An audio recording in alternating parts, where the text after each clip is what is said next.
साथियों नमस्कार। आपका अभिनंदन करते हैं अपने YouTube चैनल अमित कुमार तेवतिया पर। और अभी आपने हमारी जो हिंदी की पहली वीडियो थी वाक्य भेद, यदि आपने उसे पढ़ा होगा तो उससे जो प्रश्न निकलते हैं, बहुत ज़्यादा प्रश्न नहीं निकलते हैं, लगभग 20-22 क्वेश्चन उससे निकलते हैं। वही लेकर आपके साथ में पुनः एक बार अपने YouTube चैनल, आपके YouTube चैनल अमित कुमार तेवतिया पर हूँ। इन प्रश्नों को ध्यान से देखें, पढ़ें और इनके जवाब दें। जो हमारे साथी इनके जवाब नहीं दे सकते हैं, यदि वो हमारी पहली वीडियो अध्याय 4 देखते हैं तो उन्हें इन सभी प्रश्नों के आंसर देने में बहुत आसानी होगी। आपको ये भी बताते चलें कि हमारे YouTube चैनल पर जो प्लेलिस्ट बनी हुई है, यदि आप उसमें देखेंगे तो आपको हिंदी की पाठ 1, पाठ 2, पाठ 3, पाठ 4 लगातार वीडियोस दी गई हैं। तो यदि उसको आप संपूर्ण हिंदी पढ़ना चाहते हैं, हिंदी का पूर्ण ज्ञान अर्जित करना चाहते हैं, तो आप हमारे YouTube चैनल अमित कुमार तेवतिया को सब्सक्राइब करें और उसकी प्लेलिस्ट से आप हिंदी की एक कॉपी बनाएं और उसमें नोट्स बनाएं, अध्याय 1, अध्याय 2, और उसी प्रकार से पढ़ें जिस प्रकार से पढ़ाया जा रहा है। आइए शुरू करते हैं वाक्य भेद के वस्तुनिष्ठ प्रश्न।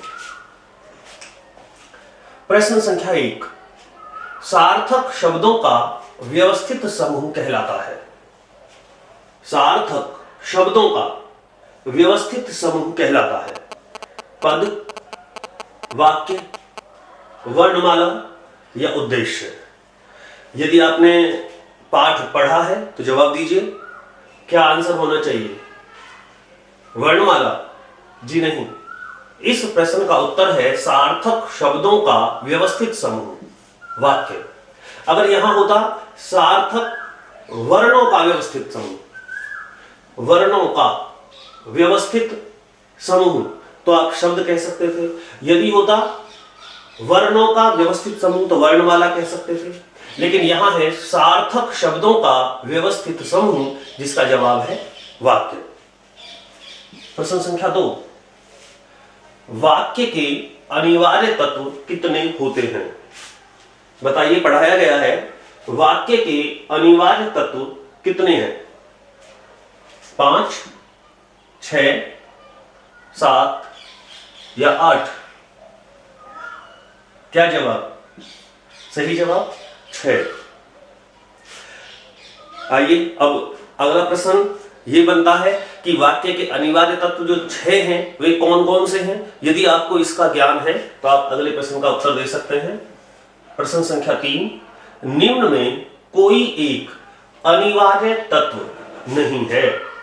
निम्न में कोई एक अनिवार्य तत्व नहीं है। आकांक्षा, अनव्यय, निकटता या संकेत क्रम। यदि आप जानते हैं कि वो 6 अनिवार्य तत्व कौन से होते हैं तो आप इस प्रश्न का आंसर दे पाएंगे। कौन सा एक वाक्य का अनिवार्य तत्व नहीं है? आकांक्षा, अनव्यय, निकटता या संकेत क्रम। सही जवाब है संकेत क्रम, क्योंकि संकेत क्रम की जगह पद क्रम तो होता है। संकेत क्रम वाक्य का कोई अनिवार्य तत्व नहीं होता। क्वेश्चन नंबर 4, राघव ने दूध खाया। सही देख रहे हैं, राघव ने दूध खाया। वाक्य में किस अनिवार्य तत्व की गलती है? ये तो यही समझ में आ गया कि वाक्य गलत है। दूध खाया नहीं जाता, दूध पिया जाता है। राघव ने दूध खाया, वाक्य में गलती है। ठीक बात, गलती है, लेकिन गलती है क्या?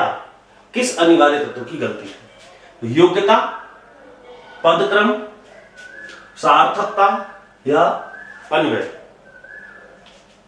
जवाब है योग्यता, क्योंकि योग्यता के अनुरूप शब्दों का प्रयोग सही नहीं है, प्रसंग के अनुसार नहीं आया है। जब राघव ने दूध पिया तो यहां जो खाया शब्द है ये गलत है, अतः योग्यता नहीं है वाक्य की। प्रश्न संख्या 5 देखिएगा, वाक्य के 2 अंग हैं, कौन से? इसका आपको जवाब देना है। वाक्य के कौन से 2 अंग होते हैं? नंबर 1, सरल और संयुक्त। नंबर 2, उद्देश्य और विधेय। नंबर 3, आकांक्षा और निकटता। नंबर 4, इच्छा या संदेह। इन चारों ऑप्शन में कौन सा ऐसा विकल्प है जो ठीक है? वाक्य के 2 अंग कौन से हैं? सरल और संयुक्त, उद्देश्य, विधेय, आकांक्षा, निकटता, इच्छा और संदेह। तो इसका सही जवाब है बी, उद्देश्य और विधेय दोनों ही वाक्य के अंग होते हैं। दो ही अंग होते हैं, एक उद्देश्य और एक विधेय। क्वेश्चन नंबर 6 देखिएगा। 10 मुखों वाला लंकापति रावण मारा गया। 10 मुखों वाला लंकापति रावण मारा गया वाक्य में विस्तार दिया गया है। विधेय विस्तार, पदक्रम विस्तार, वर्णन विस्तार या उद्देश्य विस्तार।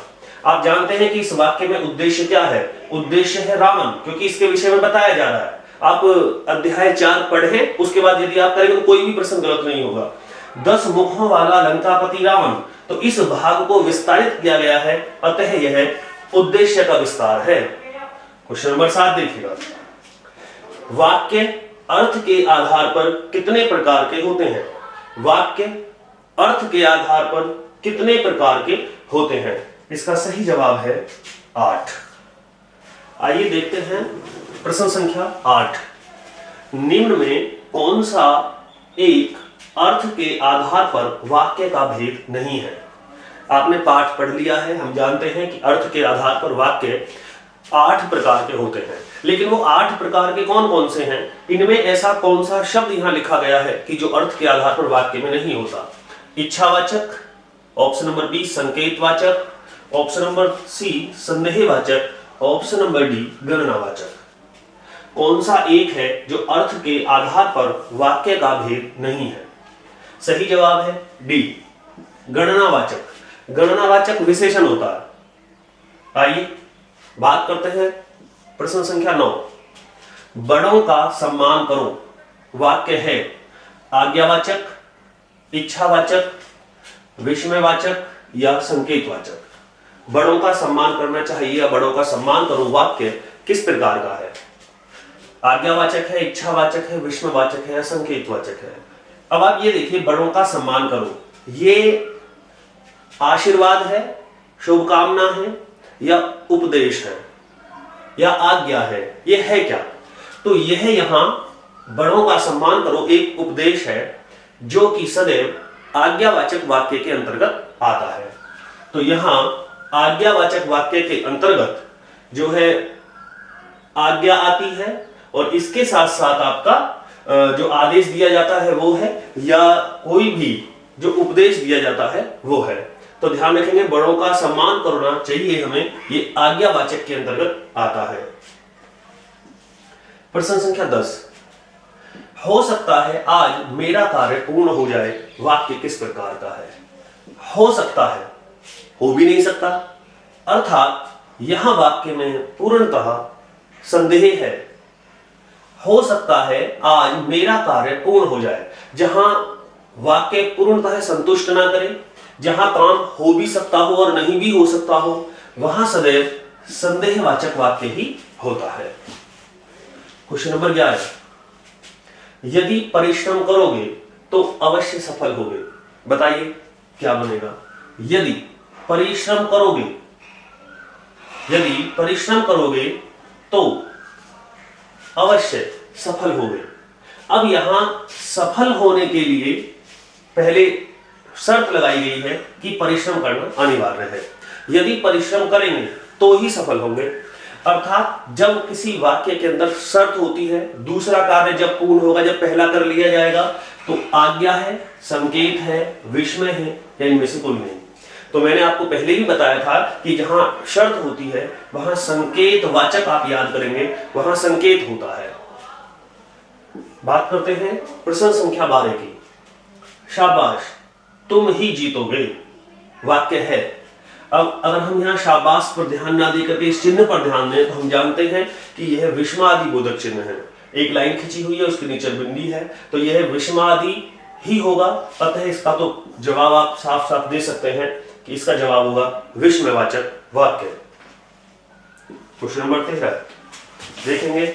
मोहन नहीं आने वाला है, तो नहीं आने वाला है अर्थात कार्य हो रहा है या नहीं? नहीं हो रहा, नेगेटिव नकारात्मक है, पढ़ चुके हैं। जब अर्थ के आधार पर वाक्य पढ़ रहे हैं तब हमने नंबर 2 पे पढ़ा था निषेधवाचक। निषेधवाचक कहें या नकारात्मक कहें, बात एक ही है। तो यहां बलदायक, संदेहवाचक स्वीकारात्मक या नकारात्मक? तो सही जवाब होगा नकारात्मक। क्वेश्चन नंबर 14 देखिएगा, रचना की दृष्टि से वाक्य कितने प्रकार के होते हैं? अब यहां जो चलेंगे वो रचना की दृष्टि से चलेंगे। रचना की दृष्टि से वाक्य कितने प्रकार के होते हैं? 2 प्रकार के, 3 प्रकार के, 4 प्रकार के या 5 प्रकार के? तो इसका सही जवाब है रचना की दृष्टि से वाक्य होते हैं 3 प्रकार के। साथियों, बात करते हैं क्वेश्चन नंबर 15 की। लेकिन 15वां सवाल की बात करने से पहले आप ये ध्यान रखें कि जितने भी आप प्रश्न हमारे कंटेंट जो है वीडियो का आप पढ़ रहे हैं, ले रहे हैं, ये सफलता की कुंजी है। आप हमारे चैनल को सब्सक्राइब जरूर करें। यदि आप करंट के क्वेश्चन, जो डेली करंट अफेयर्स के क्वेश्चन हम डालते हैं, वो टेलीग्राम चैनल पे डालते हैं। आप टेलीग्राम चैनल पे भी हमें अमित तेवतिया के नाम से फॉलो कर सकते हैं। यदि आपको मन में एक जिज्ञासा है, आप चाहते हैं कि कौन कौन से सवाल या कौन कौन सी नई घटनाएं हो रही हैं, जिससे आप करंट अफेयर्स की तैयारी प्रत्येक दिन करेंगे, 10 से 12 सवाल लगभग आ रहे हैं, तो वो आपको टेलीग्राम चैनल के माध्यम से मिल जाते हैं। चैनल को सब्सक्राइब करें, वीडियो लाइक करें और प्रश्नों के जवाब देते चलें। क्वेश्चन नंबर 15, रचना की दृष्टि से कौन सा एक वाक्य का प्रकार नहीं है? अभी आपने प्रश्न का जवाब नीचे दिया था, जो 14वां सवाल था कि रचना की दृष्टि से वाक्य कितने प्रकार के होते हैं? 3 प्रकार के। लेकिन 3 प्रकार के होते हैं, वो प्रकार भी आने चाहिए कि कौन कौन से होते हैं। अब अगर वो तीनों आपको पता है तो आप इस प्रश्न का आंसर दे सकते हैं कि रचना की दृष्टि से कौन सा एक वाक्य का प्रकार नहीं है।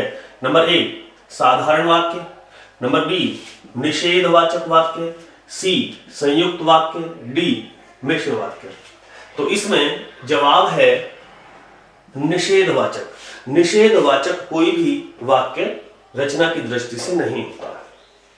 प्रश्न संख्या 16 देखिए कि डॉक्टर ने रोगी को दवा दी परंतु वह बच ना सका।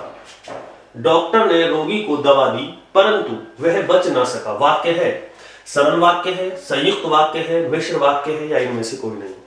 अगर आपने अध्याय 4 पाठ 4 ठीक से पढ़ा हुआ तो वहां आपको पहचान जो बताई गई है, उसमें पहचान बताई गई है कि परंतु कब आएगा। परंतु पहचान में लिखा है और यह संयुक्त वाक्य का उदाहरण है। किंतु, परंतु, लेकिन, पर सभी संयुक्त वाक्य हैं, क्योंकि संयुक्त वाक्य में 2 या 2 से अधिक सरल वाक्यों को ही जोड़ा जाता है। प्रश्न संख्या 17 देखिएगा, उसने कहा कि मैं स्वयं चला जाऊंगा। वाक्य है। पुनः एक बार आप पहचान याद कीजिए, अध्याय नंबर 4 में जो बताई गई है कि यहां जो वाक्य जुड़ा है वो की से जुड़ा है और जो की है वो किस में आता है? मिश्र वाक्य में। क्योंकि यहां उसने कहा, यह प्रधान उपवाक्य है कि मैं स्वयं चला जाऊंगा, आश्रित उपवाक्य है। जब किसी वाक्य में एक प्रधान उपवाक्य और एक आश्रित उपवाक्य हो, ऐसा वाक्य सदैव मिश्र वाक्य ही कहलाता है। पहचान यदि याद करेंगे तो फिर डेफिनेशन याद करने की आवश्यकता नहीं है। इसीलिए उसने कहा कि मैं स्वयं चला जाऊंगा, यह वाक्य एक मिश्र वाक्य है। प्रश्न संख्या 18 देखिएगा, सरल वाक्य का उदाहरण है। ऐसे भी सवाल आ जाता है कि आपको वाक्य दिए जाएंगे जिसमें आपको सरल वाक्य पहचानना है कि जैसा करोगे वैसा भरोगे। अगर हम बात करें यहां पहचान की तो जैसा वैसा, जहां वहां, जितना उतना, ये सभी मिश्र वाक्य के उदाहरण हैं। तो यह एक सरल वाक्य नहीं है। बात करते हैं सुबह गया और शाम को लौटा। यहां जो और है, और, एवं, तथा, किंतु, परंतु, ये सभी संयुक्त वाक्य के उदाहरण हैं। यह भी एक सरल वाक्य यहां नहीं है, क्योंकि सुबह गया और शाम को लौटा दोनों सरल वाक्यों को जोड़ दिया गया है। सी, राहुल लिखता है, एक उद्देश्य एक विधेय। निश्चित रूप से यही एक सरल वाक्य का उदाहरण है। क्वेश्चन नंबर 19 देखिएगा, जितना दान करोगे उतना ही यश प्राप्त करोगे। वाक्य है। फिर वही आप पहचान की ओर यदि देखेंगे, यहां भी जितना और उतना दोनों शब्द दिए गए हैं और दोनों से कॉम्प्लेक्स सेंटेंस बनता है, अर्थात यह भी मिश्र वाक्य का ही उदाहरण है। अंतिम प्रश्न देखेंगे, क्वेश्चन नंबर 20, वाक्य के भेद कितने आधार पर विभाजित किए गए हैं? वाक्य के भेद कितने आधार पर विभाजित किए गए हैं? 2 प्रकार पर, 3 प्रकार से, 4 से या इनमें से कोई नहीं? तो सही जवाब है 2 प्रकार से। कौन कौन से 2 प्रकार हैं? वाक्य एक अर्थ की दृष्टि से बांटे गए हैं और एक वाक्य रचना की दृष्टि से बांटे गए हैं। रचना और अर्थ के आधार पर ही वाक्यों के भेदों को अलग अलग बांटा है। अर्थ की दृष्टि से वाक्य 8 प्रकार के हैं और रचना की दृष्टि से वाक्य 3 प्रकार के हैं। साथ आप याद रखेंगे ये कि केवल 2 प्रकार से ही वाक्यों का विभाजन किया गया है। साथियों, अनुमति दीजिएगा, फिर मुलाकात होगी नई वीडियो के साथ। जय हिंद, जय भारत।